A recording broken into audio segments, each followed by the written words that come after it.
आज के इस वीडियो में हम लोग सीटेट एग्जाम 2026 जो कि 8 फरवरी को होने वाला है, इस पर विस्तृत जानकारी को एकत्रित करेंगे, यानी कि प्राप्त करेंगे कि किस प्रकार फर्स्ट अटेम्प्ट में ही 130 नंबर आएगा, किस पुस्तक से पढ़ना है, क्या टारगेट फिक्स करना है। इस पर हम लोग बातें करने वाले हैं। यानी फर्स्ट अटेम्प्ट में ऐसे होगा 130 बार। किस बुक को पढ़ेंगे, क्या टारगेट यानी गोल फिक्स करेंगे, इम्पोर्टेंट टिप्स क्या है, इस पर चर्चा करेंगे। क्योंकि मैं भी 2 महीना यानी 60 दिन में ही सीटेट क्वालिफाई किया हूँ, वो भी सीटेट में मेरा 30 आउट ऑफ 30 मार्क्स है।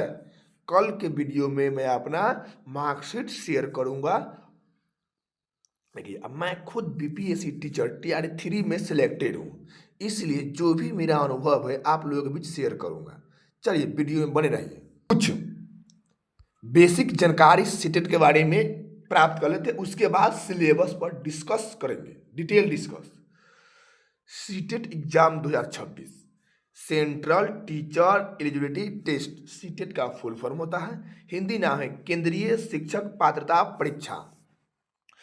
इसको कंडक्ट कराने वाली संस्था का नाम है CBSE, यानी केंद्रीय माध्यमिक शिक्षा बोर्ड इस परीक्षा को आयोजन कराता है CBSE द्वारा। सीटेट में 2 पेपर होते हैं। सीटेट में 2 पेपर अर्थात पेपर 1 और पेपर 2 होते हैं। पेपर 1 और पेपर 2। पेपर 1 कक्षा 1 से 5 के टीचर बनने के लिए, यानी PRT के टीचर बनने के लिए। पेपर 2 है 6 to 8 के टीचर यानी शिक्षक बनने के लिए। यदि आप पेपर 1 और 2 दोनों पास कर लेते हैं, आप कक्षा 1 से 8 तक के शिक्षक बनने योग्य हो जाते हैं।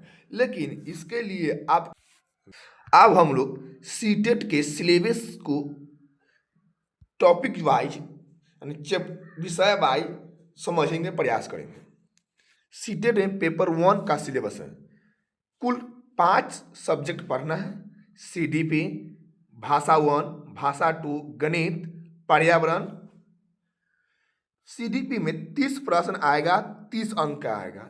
भाषा 1 आपको हिंदी लेना होगा। भाषा 2 में क्या है, या तो आप संस्कृत लीजिए या तो आप इंग्लिश लीजिए, जो आपका स्ट्रॉन्ग है वह सब्जेक्ट आप ले सकते हैं। तो 30 अंक आपको CDP में आएगा, 30 प्रश्न आएगा। 30 प्रश्न भाषा 1 से आएगा, 30 अंक का आएगा। भाषा 2 से 30 प्रश्न, 30 अंक। गणित से 30 प्रश्न, 30 अंक। पर्यावरण यानी EVS से 30 प्रश्न, 30 अंक का आएगा। इसमें क्या है कि जो 30 नंबर है उसमें 15-15 का एक अधि है, यानी 15 नंबर आपका थ्योरी आएगा। मान लीजिए मैथ है तो मैथ हम जो लोग सवाल पढ़ते हैं न्यूमेरिकल, वो क्वेश्चन आएगा। 15 नंबर आप बच्चों का मैथ कैसे पढ़ाइएगा, बच्चों को कैसे मैथ सिखाइएगा, जिसे कहते हैं शिक्षण शास्त्र अर्थात पेडालॉजी। ठीक उसी प्रकार आपको भाषा 1 में भी आएगा, 15 नंबर गद्यांश आएगा और 15 नंबर बच्चों को हिंदी कैसे पढ़ाइएगा। ठीक उसी प्रकार 15 नंबर भाषा 2 में भी आएगा गद्यांश और 15 नंबर शिक्षण शास्त्र पेडालॉजी। बच्चों को भाषा 2 अर्थात संस्कृत या इंग्लिश कैसे बच्चों को सिखाइएगा, समझाइएगा। गणित में सही 15 नंबर आपको गणित सोल्व करने वाले क्वेश्चन आएगा और 15 नंबर गणित पेडालॉजी, जो गणित बच्चों को किस प्रकार सिखाना है। पेडालॉजी का मतलब हुआ शिक्षण शास्त्र, इसका हिंदी होता है। और शिक्षण शास्त्र का मतलब होता है बच्चों को किस प्रकार किस सब्जेक्ट को पढ़ाना है, उसके तरीका और समझना होता है। EVS में भी ठीक उसी प्रकार है। क्लास 3, क्लास 4, क्लास 5 का NCERT आपको पढ़ना होगा और 15 नंबर में यहाँ से क्वेश्चन आएगा। 15 नंबर में बच्चों को EVS कैसे सिखाना है, किस प्रकार पढ़ाई की बच्चों के पढ़ाई के प्रति रुचि जगे। देखिए, इसमें नेगेटिव मार्किंग का कोई लोचा नहीं है। कुल 150 प्रश्न पूछा जाएगा, 150 अंक का होगा, 150 मिनट अर्थात 2.5 घंटे आपका एग्जाम होगा। एक प्रश्न के लिए 1 अंक आपको मिलेगा। देखिए, इसमें क्या है कि आप बिहार में टीचर बनना चाहते हैं, 82 मार्क्स अगर आपका है तो आप क्वालिफाइड हैं। लेकिन हम बोलेंगे कि 82 मार्क्स हमको नहीं टारगेट करना है, हमको 130 प्लस के लेना है टारगेट, 130 प्लस टारगेट लेना है। अपने आप 90 प्लस तो अबे करेगा, और 90 प्लस आ गया तो आप ऑल इंडिया में वैलिड है, किसी भी राज्य में किसी भी जगह आप टीचर बन सकते हैं। चलिए अब हम लोग सीटेट को बचे हुए दिनों में कैसे 130 नंबर लाना है उस पर डिटेल चर्चा करते हैं। सीटेट पेपर 1 के बारे में पढ़ रहे हैं, पेपर 2 के बारे में कल वीडियो आएगा। यदि वीडियो अच्छा लगता है तो आप चैनल को सब्सक्राइब कीजिए और शेयर कीजिए और कमेंट कीजिए। आपको सीटेट संबंधित और कोई जानकारी चाहिए तो आप कमेंट में लिखिए, उसका सोल्यूशन देंगे।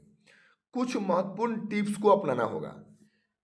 हर एग्जाम को क्वालिफाई करने के लिए कुछ महत्वपूर्ण टिप्स होते हैं जो सभी को पता नहीं होता है, आप पता भी हो भी होता भी है, उसे लागू करने के लिए डरते कि इस तरह से हम पढ़े कि ना पढ़े। चलिए 1, सिलेबस को पूर्ण रूप से समझना कि भाई सीटेट है तो इसमें क्या है, सीटेट क्या है, कितने प्रकार का सब्जेक्ट इसमें है, कौन कौन सब्जेक्ट है, किस सब्जेक्ट पर हमें ज़्यादा फोकस करना है, किस सब्जेक्ट पर कम फोकस करना है, कैसे तैयारी करें बचे दिनों में, इस पर मैंने समझना होगा। था सिलेबस को पूर्ण रूप से समझना होगा। उसके बाद सिलेबस को विषयवार समझना, ये सबसे महत्वपूर्ण है। सिलेबस में यानी 5 सब्जेक्ट है, पांचों सब्जेक्ट को हमें समझना है कि सीडीपी यदि है, सीडीपी में क्या पढ़ना है। तो मान लीजिए कि वृद्धि विकास, जीन पियाजे, ले वाइगोस्की, चिंतन, अधिगम, अधिगम अक्षमता, ये सभी टॉपिक को यानी हर सब्जेक्ट को विषयवार समझना है, किस विषय में किस टॉपिक से प्रश्न आता है। सिलेबस को प्रत्येक विषयों के खंड में तोड़कर समझना, ये सबसे जरूरी बात लिखा हुआ है। सिलेबस को यानी सीडीपी है, सीडीपी में कितने टॉपिक है, तो मान लीजिए 30 टॉपिक है, इस 30 टॉपिक को पन्ना पर लिख देंगे, एक एक टॉपिक करके पढ़ेंगे, तब जाकर आप सीडीपी में 30 में 30 ला सकते हैं, जो कि मैं भी 30 में 30 लाया हूँ। आगे देखिए ये क्या है, टैग वर्ड। टैग वर्ड क्या होता है, पॉजिटिव नेगेटिव। यह आपको क्वेश्चन हेल्प करने में सहायता करेगा। यदि क्वेश्चन को बनाइएगा तो उसमें ऑप्शन को काटने में बहुत ज़्यादा हेल्प मिलता है पॉजिटिव और नेगेटिव टैग वर्ड से। यदि एग्जामिनर गलत क्वेश्चन, अगर आप गलत क्वेश्चन का आंसर मांग रहा है तो आप सही वाले क्वेश्चन देख लीजिए, ये सही है, ये सही है, ये सही है, ये गलत है, तो यही मेरा सही होगा। यदि वो सही क्वेश्चन मांग रहा है तो हमको गलत छांटना है, नेगेटिव वर्ड को छांटना है, पॉजिटिव अपने आप निकल जाएगा। इस पर विशेष ध्यान देना है। इसी का मतलब है निगेटिव टैग वर्ड और पॉजिटिव टैग वर्ड। मनोवैज्ञानिकों के बारे में गहन समझ विकसित करना।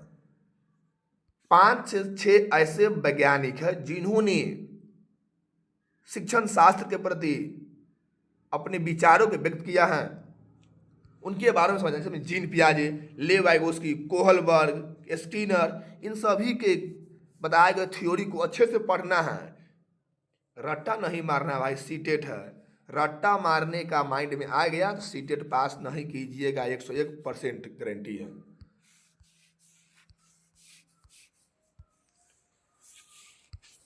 जब तक एक टॉपिक अर्थात एक सेक्शन सिलेबस या पूर्ण नहीं हो तब तक सेट नहीं मारना है। यानी कि सेट नहीं मारना है। सेट कब मारना है, जब यानी सीडीपी में 30 टॉपिक है, 30 टॉपिक को आपको एक एक बार पढ़ लेना है किसी टीचर की सहायता से या अपने क्लास नोट अथवा किसी बुक से।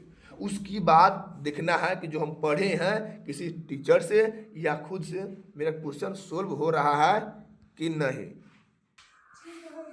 अर्थात जब तक सिलेबस पूर्ण न हो तब तक प्रैक्टिस सेट हमें नहीं लगाना है।